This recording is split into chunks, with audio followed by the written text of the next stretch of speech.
Assalamualaikum warahmatullahi wabarakatuh. Perkenalkan, nama saya Loli Mareni, NIM 1804286, jurusan Ilmu Administrasi Negara, Universitas Negeri Padang. Di video ini saya akan membahas pertemuan ke-11 mata kuliah pengembangan organisasi, yaitu mengenai intervensi yang berfokus pada sumber daya manusia. Ada 5 teknik untuk membangkitkan perubahan yang dapat dipertimbangkan oleh agen perubahan untuk digunakan, yaitu yang pertama pelatihan kepekaan, yang kedua umpan balik survei, yang ketiga konsultasi proses, yang keempat pembinaan tim, dan yang kelima pengembangan antar kelompok tim. Kita masuk kepada yang pertama, yaitu pelatihan kepekaan.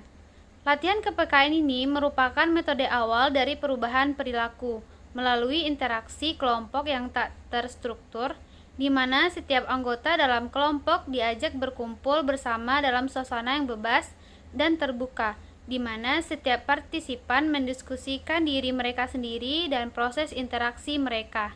Dengan latihan kepekaan ini mendorong setiap anggota memiliki kesadaran dan kepekaan terhadap diri sendiri dan orang lain, meningkatkan empati kepada orang lain, meningkatkan listening skill atau keahlian dalam mendengarkan pendapat orang lain, serta meningkatkan keterbukaan dan toleransi kepada orang lain. Yang kedua yaitu survei umpan balik atau survei feedback approach. Alat yang dapat digunakan untuk menilai perilaku dari anggota sebuah organisasi dan mengidentifikasi jarak perbedaan di antara persepsi dari masing-masing anggota adalah dengan menggunakan survei feedback, di mana setiap anggota dapat berpartisipasi di dalamnya. Hasil dari survei ini kemudian ditabulasikan dan dianalisa.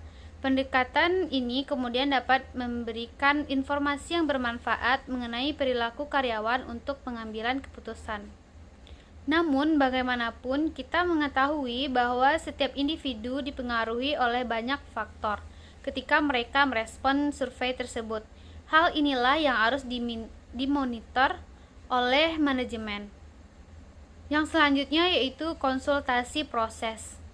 Proses konsultasi adalah sebuah pertemuan antara sebuah konsultan dan klien untuk memahami proses pengembangan organisasi yang dilakukan, di mana seseorang atau karyawan harus mengatasi dan mengidentifikasi hal-hal apa saja yang perlu diperbaiki atau ditingkatkan. Konsultan dan klien ini bukan hanya berarti pihak ketiga, tetapi juga bisa di antara karyawan dengan atasan langsungnya. Proses konsultasi ini hampir mirip dengan latihan kepekaan, namun pada latihan kepekaan lebih menekankan kepada tugas, sedangkan proses konsultasi lebih kepada memberikan pemahaman. Dengan lebih paham, maka diharapkan tingkat penolakan akan lebih dapat berkurang. Yang selanjutnya yaitu pembinaan tim.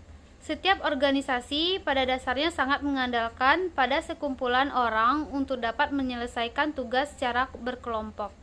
Proses pembangunan tim menggunakan interaksi yang sangat tinggi dalam aktivitas sebuah kelompok untuk meningkatkan kepercayaan dan keterbukaan di antara sesama anggota tim, meningkatkan kemampuan untuk berkoordinasi, dan meningkatkan performa tim.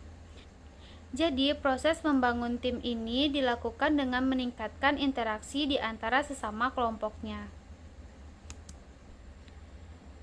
Yang selanjutnya yaitu pengembangan antar kelompok. Salah satu area yang mendapatkan penekanan yang penting dalam pengembangan organisasi adalah mencegah terjadinya konflik yang disfungsional atau konflik yang tidak produktif yang terjadi di antara kelompok. Pengembangan antar kelompok atau intergroup development bertujuan untuk merubah perilaku, stereotip, dan persepsi tentang kelompok lain. Contoh, misalkan unit bisnis menganggap unit finansial sebagai sekumpulan orang-orang yang kaku, tidak memahami dinamika bisnis. Tujuan utamanya adalah untuk meningkatkan hubungan antar satu kelompok dengan kelompok yang lainnya. Yang selanjutnya yaitu appreciative inquiry. Appreciative inquiry bertujuan untuk mengidentifikasi kualitas-kualitas yang unik dan kekuatan yang istimewa yang dimiliki oleh sebuah organisasi, yang kemudian dapat menjadi dasar untuk meningkatkan performa atau kinerja. Metode ini sedikit berbeda dengan metode pengembangan organisasi yang lain, karena metode ini tidaklah menekankan pada permasalahan-permasalahan yang terjadi, tetapi menekankan pada kesuksesan sebuah organisasi. Appreciative inquiry terdiri dari 4 tahap. Tahap yang pertama yaitu tahap discovery.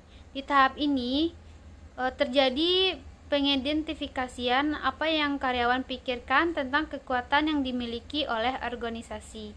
Tahap yang kedua yaitu tahap design, di mana karyawan memprediksi masa depan yang memungkinkan bagi organisasi berdasarkan informasi yang diterima pada tahap discovery. Yang ketiga yaitu tahap design, untuk menemukan visi yang sama tentang masa depan organisasi dan menyetujui kualitas unit yang dimiliki oleh organisasi. Yang terakhir yaitu tahap design, yaitu menentukan cara-cara untuk mencapai tujuan yang telah ditetapkan pada tahap dream. Sekian video dari saya, semoga bermanfaat. Assalamualaikum warahmatullahi wabarakatuh.